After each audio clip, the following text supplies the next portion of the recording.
DC.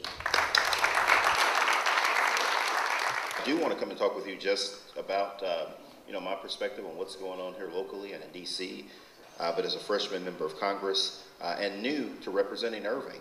As it was mentioned, I serve on the House Armed Services Committee and the Science, Space, and Technology Committee with companies now like Lockheed, Bell Helicopter, Raytheon, Texas Instruments, AT&T, and others that obviously are concerned about what happens on armed services and concerned about what happens on science, space, and technology.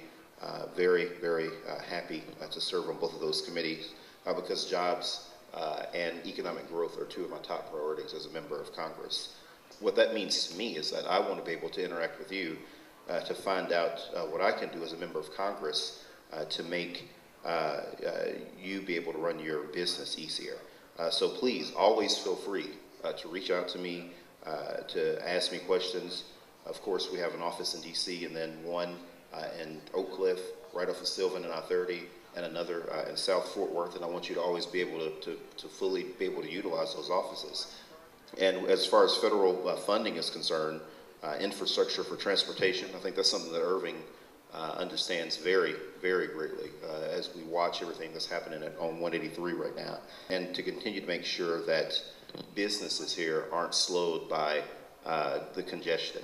We want to continue to be a great place to live, and we need to be able to make sure that we can adequately address all of our transportation funding needs, because we are going to continue to have so many people live here, and the sheer number of people that are going to continue to move here to the Dallas-Fort Worth Metroplex is going to be unbelievable, and we need to make sure that we have all of our transportation funding issues met. And then that also means making sure that we get a workable federal budget that you can rely on for years and not months. If we're going to continue to have a lot of people move here to the Metroplex, people want to make sure that, and businesses particularly, want to be sure that we have a great education system. But we have a whole new group of kids that are graduating from high school, graduating from college, and they need to be able to compete for these jobs as well.